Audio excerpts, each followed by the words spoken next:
Hey Weirdlings, just a quick reminder, 100% of our Patreon funds for the month of September 2021 will be donated to a hurricane relief fund to help the people of New Orleans after another devastating hurricane. Our Patreon tiers start at just $2 a month, and anything given is going to help New Orleans residents right now. To sign up and see all of our other tiers and what's available with each tier, go to patreon.com/threesacrime podcast. Hello and welcome. What the fuck? We'll just restart that. Blip, blip, blip, blip, blip. Here we go. Hello and welcome to Three's a Crime, a true crime podcast. I'm Tori. I'm Emily. And I'm Lindsey. And that's our intro. Here we are professional podcasters. We're podcasters, bitches.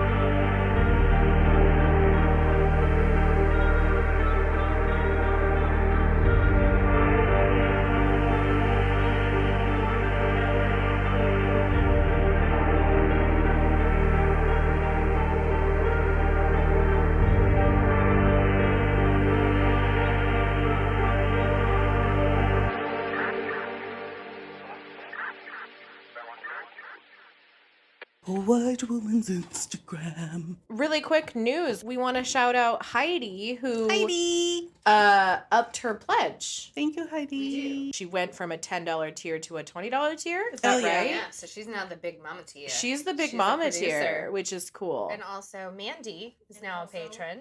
Yay, thank you, Mandy. We also want to shout out Lexi, who was our adorable barista today at Starbucks Yes.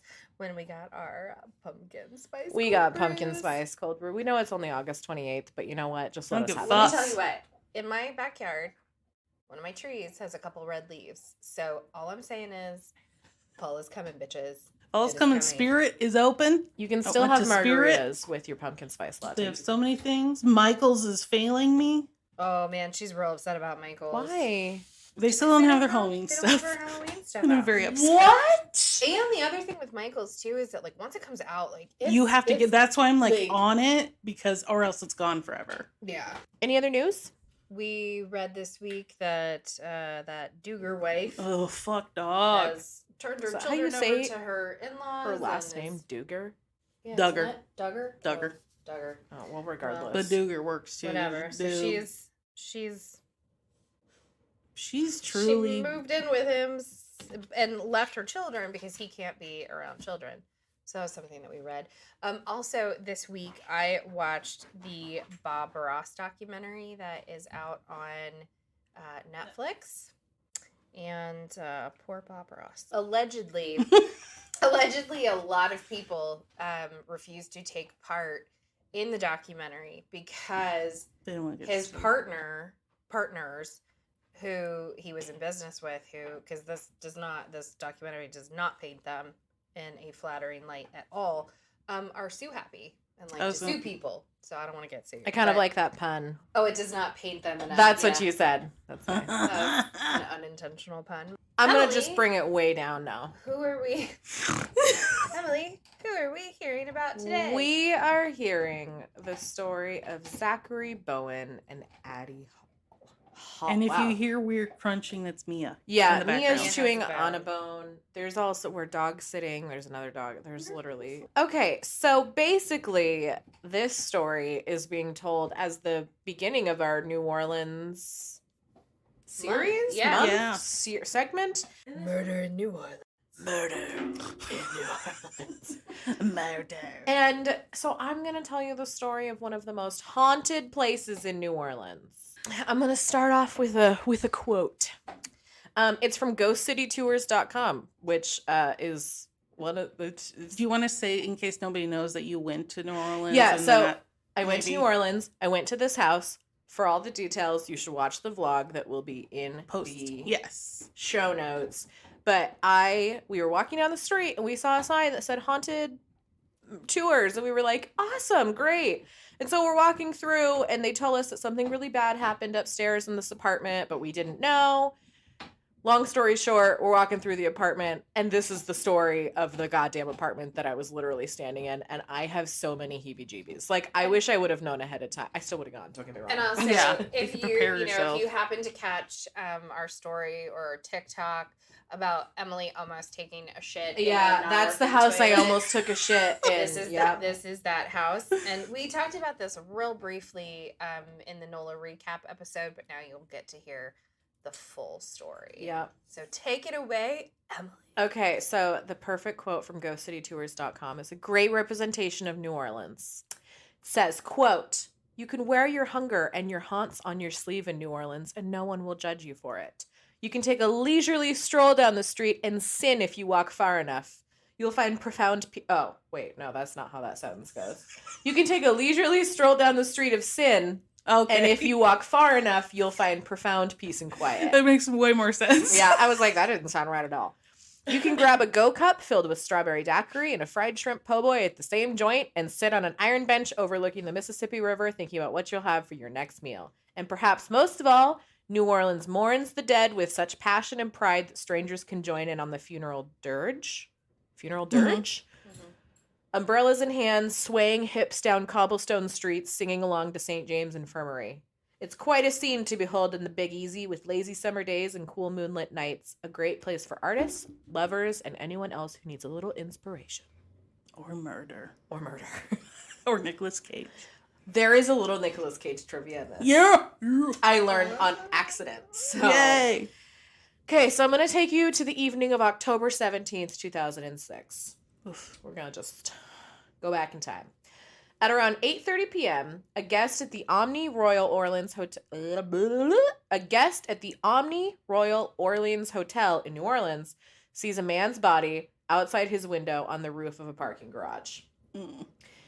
He calls the front desk, and the front desk obviously calls 911.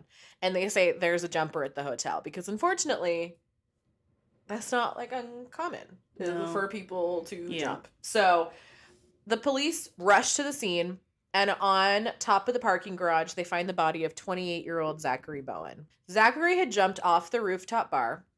He fell 7 stories and died on impact on top of the parking garage. Jesus. They immediately get to the scene and obviously are like, appears to be a suicide. Upon searching his person, they were able to locate a plastic bag in his right front pocket. Inside the plastic bag, he had his army dog tags and a key to his apartment in the French Quarter. There was also a note that said, "For police only." Oh. Ominous as fuck. Jesus Christ. The message on the note said, quote, "This is not accidental. I had to take my own life to pay for the one I took. If you send a patrol car to 826 North Rampart, you will find the dismembered corpse of my girlfriend Addie in the oven, on the stove, and in the fridge, along with full documentation on both of us and a full signed confession from myself. Oh my Zach Bowen." Lord. The note also contained the name of Zach's landlord to grant permission for a search warrant. It was upon reading this note that the New Orleans police, they realized that they were dealing with a suicide and a homicide. So that's a little dramatic. They're like, okay. So let's backtrack to who Zachary Bowen was. He was born on May 15th, 1978 in Bakersfield, California, and spent most of his life all through California. Random piece of information also. His family moved to Whidbey Island for a little while. Oh my God. Isn't that weird? Yeah. Everybody in Washington. He spent... Oh my God. Nope. You are so ridiculous. Tori's like, we need to be done in 4 hours. And then she's always the one dropping shit, taking pictures of the dogs, talking to the dogs. Okay, so during high school, Zach started to fall into a depressive state and decided to move from Sacramento to New Orleans with his father. He was 6'10". Holy hell. Which is wild. But I think everyone said he was like a nice guy, but like unextraordinary. I don't really know Just- how. He's just average. Yeah. He's an average Joe. like he's a nice guy. Nothing super special. Nothing super weird. He just was kind of there. But he was 6'10", and kids are dicks. And 6'10". 6'10". That's a tall motherfucker. That is a tall man. Ugh. Do you think he would have been able to be the house that you were in? Would he probably have had to? Oh, 1,000%. I think the ceilings were high. The ceilings were high, but the rooms and everything were so tiny, and the doorways were so tiny. He had like. I'm sure. Yeah, that's yeah. So here's the bummer: is we weren't supposed to take pictures upstairs, but there are pictures like online that I'll post of the actual apartments. You can actually see what it looks like. I wish I would have taken them, but I didn't. So once he arrived to New Orleans, he graduated high school and he began bartending on Bourbon Street. Here's the thing about Bourbon Street bartenders is apparently it's like the worst place to work, but so much money. Like you're dealing with like ridiculously drunk people, Yeah. but you're dealing with ridiculously drunk people. Yeah, and Yeah. like people drink all day there. Yep. Like everywhere Like we went. every shift was gonna be a Yeah. good shift. Like Yeah. we would go, and with everything being like go cups, we would go get a coffee and have it with breakfast, and then we'd be like, oh, let's go stop and get a daiquiri and walk to our next place because you can take them in the buildings and everything. So I mean, he was making a good amount of money. When he was 18, he met a 28-year-old stripper named Nice. Lana Shupak. Nice. Nice. That's what Brent would say. Nice. I mean, she was definitely 10 years older than him, but shortly after dating, Lana found out that she was pregnant with his child. Oh my. All right. So they married shortly after and welcomed their first son, Jackson. They Hi, ended up having- Jackson. Hi, Jackson. They ended up having 2 kids, Jackson and Lily. Oh. Yeah. Even though he was young, I guess when she told him that she was pregnant, he was like on board. Dad like, time. Yeah, it's dad time. It's dad time. And in order to care for his kids, he decided to join the military because of all the benefits that it provides. Guess what? Oh no. Oh, It was God. 2000 when he joined the military. Oh no. Oh fuck. So he joined assuming, Oh God. He Nothing. was- yeah, like- yeah, I'll he be wasn't. fine. I'll Oh. just go. Yeah. Oh God. He rose to the rank of sergeant in the army over the course of a tour in Kosovo, and a tour in Iraq. Oh fuck. Literally a few months after he joined, 9/11 happened. He So, was just thrown into it. yeah. Some of his time in Iraq was spent at Abu Ghraib? Ghraib? Abu Ghraib. Which is a prison complex near Baghdad. It served as a maximum security prison with sexual abuse, torture, rape, sodomy, and weekly executions. He spent some of his time there, man. And the ones who weren't being murdered had obviously disgusting living conditions, They're not Yeah. all being tortured. yeah, totally. He made a friend with a girl while there, and her family had a store. And the entire store ended up being bombed, and her entire family were killed. Oh. So we're gonna really get into some PTSD conversations here because Yeah. Yeah. that is totally what caused this, and it's really sad, really sad. So I probably should have given you a trigger warning. 38 episodes in. You should know. Every episode is a trigger warning. Yeah. Yeah. It's everyone. Yeah. Is horrifying. He also had befriended a young Iraqi boy while serving. However, he found out that the boy was later killed as a punishment for interacting with Americans. Oh my god. Poor guy's just probably trying to keep Oh, he's fucked. his, soul alive by talking to people and Oh God. that aren't being tortured. It's one of the things that's just really sad because if there was help for Yeah. people, Yeah. I mean, he went really far onto the intense. Yeah. I mean, spoiler, he literally dismembered his girlfriend. And it's just it's just sad. It just Mhm. makes you sad because it doesn't have to happen because there should be more resources Yeah. for Mhm. people. We ask these people to give up their lives, risk their lives, and then they come back and we're like, hey, yeah, thanks. Welcome back to society. Exactly. Good You gotta job. stand in Yeah, line if you've you only wanna. witnessed the most horrific parts of humanity. Humanity. Yeah, Yeah. humanity. Yeah. But you should be able to go ahead and go right back to your Normal 9 to life. 5. Yep, exactly. So, despite earning a NATO medal and the Presidential Unit Citation for his service, plus his commanding officer's recommendation that he receive an honorable discharge, he was instead released with only a general discharge, which meant that while he qualified for VA benefits, he couldn't get GU Bill education benefits. And I Googled the difference between honorable discharge and general discharge. And it basically said honorable obviously is like, You get all your shit still. yeah. General is, you were just average is basically what it was, like unextraordinary. Like you served your time, but like, or it also said that sometimes some of your behavior could be not super in line. Yeah. Upon arriving home to New Orleans, his wife Lana said that he was a completely different person. Yeah. And really quickly after they faced some marital issues. When Lana took the now 2 children and decided to leave him, Zack was completely devastated. During this time, he of course had to pay child support, and he resumed his job as a bartender on Bourbon Street. And I guess he worked like a bunch of jobs to help pay for child support. So he resumed his job being a bartender on Bourbon Street. And this is where Zack meets his coworker and future girlfriend, Addie Hall. Addie was described as a free-spirited bohemian artist and dancer with a sharp wit and a fiery attitude. She had tons of creative skill. My fucking God. Emily didn't have much sleep. Yeah, Hit the coffee, man. My chug God. She's running on empty. Yeah. She had tons of creative skills, and she was also a poet and a seamstress. Jesus. Yeah. However, Addie Hall faced some inner demons. No. So what I was thinking as I was reading up on Addie is that she reminds me of Frankie. She's a total free spirit, and she Frankie just as in Grace and Grace Frankie. and Frankie, Grace and yeah, Frankie. just super. And if you Google, we'll have them up on Instagram. But if you Google pictures of them, she just looks very free spirit. Yeah, like very hippie-like. long hair. She always had like flowy clothes on. She originally grew up in the Northeast, but she came from an extremely toxic and abusive household. I couldn't find like a ton of details.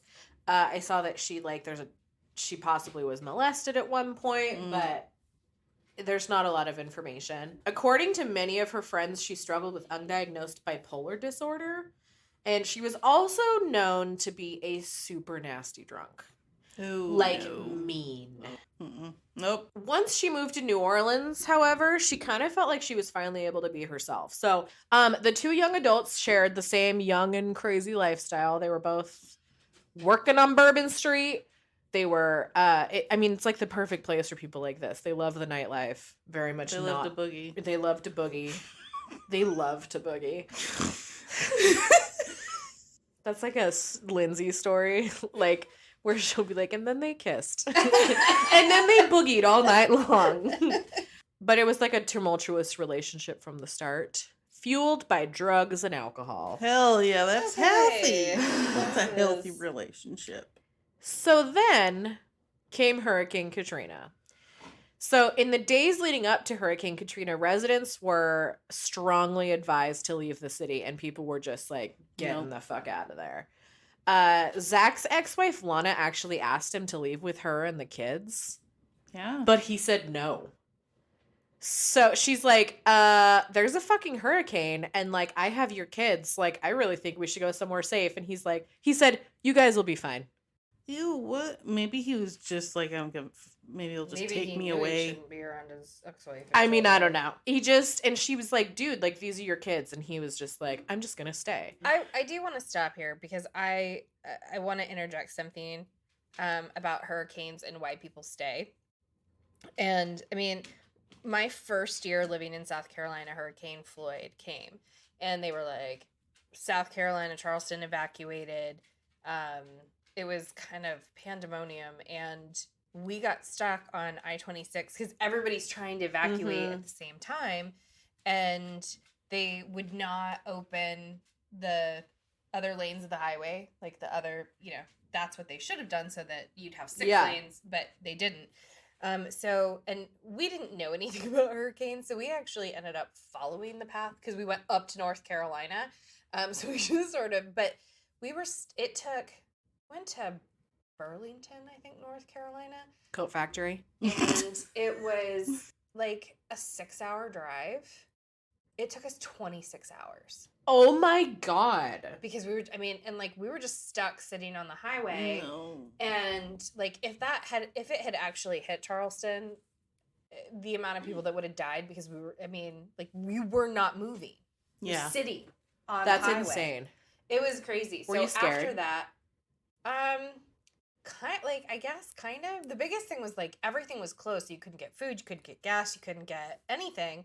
And like people were getting out of their cars and just like peeing on the side because there was what would you My do? mom and I peed in a big gulp cup in the car. Yeah. Like just kind of sat in it and dumped it out the way. Because there was nothing else you could do. We need one of those. What are those things where girls can hold it there and then it'll pee like a penis? Oh yeah. Have you guys ever seen those? Kind of like a funnel. Yeah. But yeah. I need one of those. Because the thing is, like, they were like, it's going to hit Charleston dead on. It's going to hit Charleston dead on. And then it didn't. It just kind of skirted Charleston and actually hit in North Carolina. Yeah, so it's kind of like people, after you live through a few of them, you start getting really skeptical about like just like don't really bad take it seriously. Yeah, you kind of, because there were several times after I moved away that hurricanes were headed, and I was like, asking my mom and dad if they were going to leave, and they're like, no, we're just going to ride it out. Yeah. Because You never. especially after getting stuck, and would have been like, if it had hit, we all would have died on the freeway. Anyway, I just wanted to add that little tidbit if people were like, It's good oh to my know. God, why wouldn't they leave? Another really big part of that too is that some people, just can't afford to leave. Well, he refused to go with his kids, and Addie invited Zack over to her apartment to wait out the storm.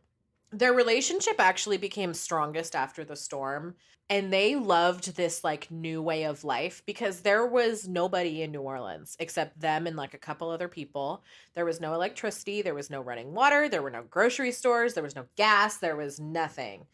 And they loved it. They loved this like no job, no bills, no responsibility. We have a place to live, but we don't have to work, we're living like this nomad lifestyle. Right. Mm-hmm. And they drank what they had, but they traded alcohol for water. They had a bonfire in the middle of the street that they used to cook food on. They even like burned mattresses and shit for like heat. Wow. And they, like I said, they just loved it. They were like camping. And again, all the grocery stores and everything were abandoned. So they would break in and they would steal the food. I actually heard at one point that she went into a building and there was a man in there and she almost got raped. Oh, Jeez. I didn't hear more details about that, but like, yikes. It's very like post-apocalyptic. sounds like a Walking Dead episode. It reminds me of I play Fallout, and it's a video game where you live in a post-apocalyptic universe, and you trade bottle caps because that's your currency now. And I just the idea of something post-apocalyptic gives me the creeps in like the best way.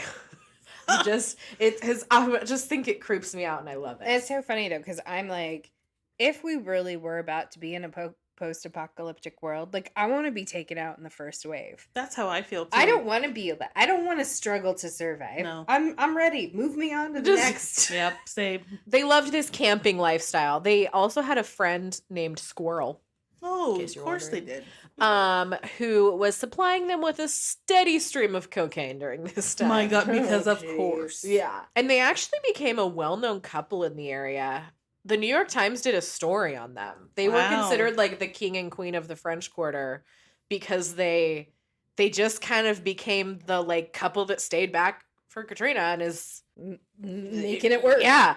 And it was super dangerous in New Orleans at the time, right? So like the people that were there, it just you just It's a post-apocalyptic yeah, world. there's no safety, and like we all know how the US government dealt with Hurricane Katrina, but there were like occasional police kind of patrolling. Addie wanted the police presence there. You want to know what she did to keep the police around? Boobies. I was gonna say tits. Why do you, what? Fuck you. I hate that you knew that answer. Well, it's the only thing. I mean, God damn it. All right, yeah, woman- she flashed her titties at them every time they drove by, Yeah. and they were like, we'll just keep turning back around. That's a question for our male listeners. I want to know. How many times can you see a pair of boobies before it's like, yeah, I've seen those ones before? I don't know, you should ask our husbands. Man, she just used what she had. I was gonna say she used her womanly But powers. that's, how is that different than in, say, like the 1930s and 40s when you'd watch movies where women are trying to like get the men to stop? They're like their showing their car leg. and they're showing their leg. Do you know Same that thing. Oma does that to me when I drop her off at the grocery store and have to come around to pick her up? I'm not even lying. I swear to God. She will stand there and put her leg out and lift up her skirt and wait for me to come get her from the grocery store. Oh my God. We love you, Oma. Oh my Oma. God. She's absurd. The best. The couple would also make cocktails for people visiting. Like I said, Zack and Addie were even photographed for the New York Times in the wake of the devastating storm, being interviewed about their choice to stay in the city. They were like the king and queen of the French Quarter.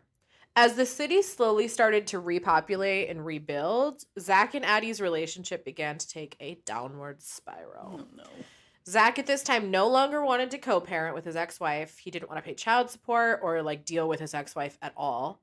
And Zack and Addie were just living in this, we have this new nomad lifestyle and like we're just leaving all of it behind. And I had also heard, and this is from one source, so take it with a grain of salt, but like there was a point where like his kids came to stay with him and Addie before Hurricane Katrina, and Addie was just like, I don't want not great. Not a great stepmom figure. So I think she probably didn't want his extra baggage anyway. And then, I think it just he was like, no, I don't want anything to do with them anymore. According to several friends, the couple started arguing constantly and their fights became much more explosive and a lot more physical as time went on. And they would also break up and get back together all the time. Their relationship was anything but stable. And at one point, Zack allegedly cheated on Addie, also allegedly with a man. Oh. Yeah. So, and no one really Yeah. they're both dead. Nobody really knows if it's true, but Right. it might have been true, or she could have been super high and making it up, or somebody just they were on a lot of drugs. Yeah.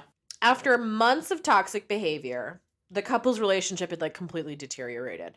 And Zack wanted to end the relationship for good, but Addie tricked him into giving her one final chance. They seemed to just very they were just wanting to hurt each other at this point, For just all of our listeners, just end it. If you're going if it's out of hard, your way it's never gonna be easy. to hurt the other person, you probably shouldn't be together. So Addie asked Zack if he wanted to start fresh and find a new apartment together. Because what do you do when your relationship is crumbling to the ground? Move in. Right. And or get married and or have a baby. child. Always Yep. with the babies. Yep. Yeah. Yep. That's That'll always. solve everything. The apartment that they moved into was at 826 North Rampart. It was above the famed voodoo temple at the time and was available immediately. Fuck no. With 2 months of tips in their pockets, they moved in right away, and the lease was put into Zachary and Addie's names. So this is the building that I went to. The temple that they moved in to the apartment above was established in 1990 by priestess Miriam Shamani and her husband, priest Oswin Shamani. It's the only formally established spiritual temple with a focus on traditional West African spiritual and herbal healing practices currently existing in New Orleans. The Voodoo Spiritual Temple and Cultural Center's mission is to provide service that meets the needs of all mankind, which allows him or her to fill their quest in the divine plan of the universe. Miriam Shamani also blessed the marriage of Nicolas Cage and Lisa Presley. Oh, there's my Nicolas Cage. Yep. So they were both put on the lease. Remember how I said Addie wanted to piss him off, though? Yes. She went down to her landlord and asked for his name to be removed from the lease, the day after they moved in. The landlord did not comply, however. He basically was like, he was just like, you guys are having like a fight. This is not my problem. Like, I go fucking figure it out, you stupid ass teenagers. You know, like, Yeah. no, I'm not going to take him off the fucking lease. This was the last time that Addie Hall was seen alive. Because when he found out, he lost his shit. When he found out she tried to take him When off the he lease. found out that she tried to take him off the lease because she kicked him out, apparently. She took him off. She wanted to take him off the lease and then was planning on like kicking him out. So they, in this new apartment, they only lived there together for like a couple of days, weeks maybe. I don't know. I couldn't get like a clear answer, but not long. not long. Yeah. Yeah. This brings us back to the evening of October 17th, 2006, where Zachary Bowen was found on top of the parking garage with the note in his pocket.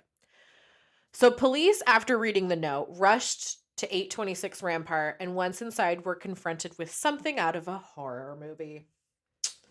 Despite the warm October weather, the apartment was freezing, and the air conditioning was set to 60, which, by the way, I don't know what morgues are set at, but That's cold. it appears as though he wanted it like Cold. very cold. Yeah. The walls were spray painted with messages such as "I'm a failure." Another spray painted note said, "Look in the oven." We need that noise. Da, da, da, that one. I found them. They were better. Yeah. Perfect. They obviously opened the oven. A basting pan inside the oven contained her arms and legs. One had even been sprinkled with seasoning. Oh. There were chopped vegetables in a container on top of the stove. And on top of the stove, in a pot, they found the head of Addie Hall. Shit. In the other were her hands and feet, and they found her torso in the refrigerator. The police found Addie's journal, where Zach had left details for the police. Quote, "Today is Monday, 16 October, 2 o'clock a.m. I killed her at 1 o'clock a.m., Thursday, 5 October. I very calmly strangled her. It was very quick." I don't know if you caught those dates. He killed her on October 5th, but today was the 16th. Oh, God. That's So, a long time. He lived with her corpse for a little while. The note goes on to say that he repeatedly had sex with the corpse, Nope. Jesus. passing out drunk on the sofa alongside Addie's body. Oof. The following day, he moved her body to the bathroom and began to dismember her with a hacksaw and a knife. Oh, my God. I also saw a hand saw. They're both generally the exact same thing. I don't know which one's accurate. Really hard to... Ugh. Police noted that he did attempt to clean up the bathroom, and it took Zach Bowen 4 days to decide how to dispose of Addie's remains. And he decided to cook it to, quote, separate the meat from the bone. So he set the thermostat to 60 degrees and just went about his normal fucking life for like 2 weeks. Holy hell, what kind of, like, breakdown is He like that? went to work. And people like asked That's, about like, her. so, like... They worked at the same place. disconnected Oh my from- God. And he would show up to work and people say, "Where's Addie?" And he'd say, "Oh, she left me. I don't know. She moved back to the Northeast." Yeah. Wow. Also in the note, it says, quote, "Halfway through the task, I stopped and thought about what I was doing. The decision to halt the first idea and move to plan B, the crime scene you're now in, came after a while. I scared myself not only by the action of calmly strangling the woman I've loved for 1.5 years, but by my entire lack of remorse. I've known forever how horrible a person I am, ask anyone, and decided to quit my jobs and spend the $1,500 cash that I had being happy until I killed myself. So that's what I did. Good food, good drugs, good strippers, good friends, and any loose ends I may have had. I didn't contact any of my family, so that'll explain the shock. And had a fantastic time living out my days. It's just about time now." Holy... Also, they were only together for 1.5 years. Yeah. I felt like they were together for 8 years, Nope. like Right. 10. Nope. Wow. You know, the other thing that's really weird is that he doesn't sound like somebody in the middle of a mental crisis. No. He sounds really Or just a breakdown. Like, Just like I want to know what that is. Like, yeah. what happened in your brain? I mean, at the risk of really bumming you out, Oh, no. that's the end of the story. I kind of figured because he's Yeah, dead. well, There's really. what I else mean, can they yeah. do? I Yeah. will tell you that the autopsy showed no signs of cannibalism. However, his autopsy was 2 weeks after she was killed. But police say, like, there's like rumors, but police are like, no, there wasn't absolutely So not. it was basically he was cooking her as a disposal. It was Yeah. so, and that's what he said. Versus I think like he that just he's gonna eat her. yeah. The thing though that makes it seem creepy and possibly the fact that he was eating her is the fact there were like potatoes and things. Yeah, the vegetables. Yeah, like, that's and, weird. you know, like on the stove. So Oh, God. That's it. wow. That's literally it. It's a terrible story, and if I would have known that I mean, I still would have gone, obviously, Right. but Yeah. I would have felt a lot more creeped out about it. Yeah. Like, Right. I just, I don't know. And then it also brings up the conversation of, Should they be doing that uh-huh. in the first place? I wonder is there anything about how the families feel? Not that I saw. Well, and this is, this kind of goes back to the conversation that we were having Yeah. last week where it's like, so for Geens, I actually listened to, and I'll mention it in the story, I listened to a last podcast on the left with one of, Lindsay just The- creamed her jeans when you said that. she's the one that sent it to I me. sent it to Oh, her. well, that Um, makes sense. That's that he's, so it's like the foremost biographer about Geen. They're doing a graphic novel called "Did You Hear What Eddie Geen Done?" or something like that. And Lindsay and I were talking about it, and I'm like, I don't know, like it doesn't feel good to me that they're doing a graphic novel. It just feels kind of exploitive. Whereas I think, I think they're just trying to tell the story through a graphic novel, but I don't know, I still didn't feel good about it. And these tours, on one hand, I'm like, fuck yeah, I want to go on these. And then But on then the you other, feel kind of gross that, it's yeah. you're Yeah. profiting off of the tragedy of Well, somebody and I even else. feel gross that, I mean, again, I still would have gone. I want to make that super clear. I might think Right. it's gross, but, I'm the kind of person do it that would anyway. still want to go.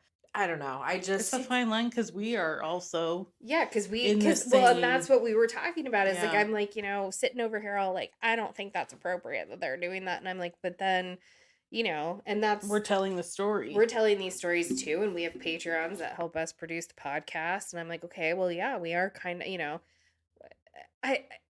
but I don't feel like we're profiting. You know what I mean? Yeah, But we are. And so it's such a fine line and making sure that what we're doing is respectful. but I feel like we're telling a story that is just facts. We're just telling a story that's already out there in our own words. We're not we're not using this to manipulate yeah. you into Theoretically, you could That's- Google all the stories we're talking about because we're Right. just yeah, but I mean, yeah, I guess that makes it different than a physical location that you're charging money to go. I just it's a fine line. that it Would you go? just- yeah, I probably. But again, I don't know because again, this is one of those things where I'm like, once you're aware of something, if you do it, then it's a shitty thing to do. Yeah. If you do something in complete naivete, Naivete. then, I don't blame people for that. But once you know, and I don't know, it just feels exploitive. Like somebody else making money off of somebody else's tragedy. Well, and also the thing about this is it was recent. Yeah. Yeah. It's not like it was 100 years ago. It was Right. And see, that's another thing. I wouldn't probably think twice about going and touring the Lizzie Borden house. totally. Yeah. Totally. But I would about this. And I'm like, well, what's the difference? I don't know. Maybe I'm because very we have conflicted in about our it. head we are separated, the length of time in our head. It's oh, that was so long ago. We're Right. much more evolved now. We're not, but I mean, society has always been obsessed with death, hangings and Yeah, I mean, public at least we're not still executions and, going to those, in the middle of the town square to see Yeah. the latest hanging. true crime's been around forever. It Ever. has. So I don't know. There's a I don't judge disgusting anybody for fascination. going on them. And yeah, I mean, I probably, I'd go, but I I probably don't know. It would go. depends on which one. and I think I would have to get there, and I would have to feel it out. Yeah. Yeah. You know, like if I got there and I was like, "Oop, nope, this doesn't feel good," then I probably Because wouldn't now do it. if I go somewhere and it's not okay energetically, I get sick. Yeah. So I'm like, oh, great. Yeah. Well, and they filled the apartment with things to make it creepier too. Yeah. Like the doll Well, room yeah, and has that's- nothing to do with Zack and It's Addie so whatsoever. weird. Right. I don't understand that whole Like it would be creepier to me to walk do into it how it was. The way they were living. the way that Yeah. they were, even if it wasn't their furniture, but like the Right, way that yeah, they were living, staged. than to go in and see it like fake blood on the walls. Like Right. that is too far Right. for Yeah. me. I don't That's way too remember far. if I saw anything like I that. don't think but- I don't think that it. I did, remember the because- kitchen and the bathroom were just clean, like Yeah. I thought the bathroom was usable. That was Zach and That was Zack and Addie. Um, Terrible, terrible story. Terrible story. His poor children, like That's what I kept thinking about. Oh, like, and his Jesus kids dealt with like a Christ. lot of just I think it was his daughter got like physically ill after this. And she was like young, but you know, your body Your body Yeah. takes your on- body responds how it's gonna respond. And she had like Yeah. a lot of stomach you issues. Hold your emotions and your anxiety in your Mhm. stomach. Like Mhm. that's what I was. Sorry about that. Welcome to New Orleans series. Welcome yeah. to the Woo! New Orleans series. I mean, I do like that I was able to tell a story that I was physically Yeah. yeah. like as weird as it is. It feels Makes Gives it different. another- personal. Yeah, it's Yeah. just Gives it another dimension where it's, yeah. Yeah. Because you stood in a spot that they stood in. I almost shit in the bathroom. She I was gonna say, dismembered almost in. shit where they shit. I mean, that would have been I mean, really. That would have put this personal. story. If this didn't go viral, if that had happened and this didn't go viral, I would just stop podcasting because honestly, that would have been Yeah. my dream come true. But, all right. So remember who you are and what you represent. Thank you, everybody. We love. Now we're gonna hear Tori you. tell us about Ed Gein, and you get to hear it Yeah. in a few weeks. Only if If you're you're a a patron. Patreon. Oh, you only get to hear Ed Gein if you're a Patreon. Yes. So Lindsay and I are gonna sit back, relax, and hear about nipple belts. That's nipple right. belts. We're gonna learn about where Texas Chainsaw Massacre left face. Yep. Inspired. Be a patron for only $2. Oh no, only $5. $5. $5 gets you And that you'll get episode. this- Yeah, you can be a patron at $2, but if you want the Patreon episodes, you have to be at the $5 range. Truth. Yes, and we're working on a whole shit ton of things. We have Oh my so gosh. many things in the works. You guys are gonna die. Yeah, Absolutely, we're so and excited. it's gonna be This is real like, life. This is real life, and you're gonna be like, oh my god, I have to be a patron. Yeah. Have Yeah. to, Have to to. give because us you're your gonna money. want this You're gonna want extra it. stuff. Okay. Bye. Thanks for listening to this week's episode. We put out new episodes every single Wednesday, and if you're impatient like me, be sure to become a Patreon where you can get your episodes early each week. For as little as $2 a month, you not only significantly support the production of this podcast, but you'll also get ad-free episodes in addition to them being early. Go to patreon.com/threesacrimepodcast. For pictures, videos, and links related to this episode, be sure to check out our Instagram at threesacrime. And for more information, go to threesacrime.com.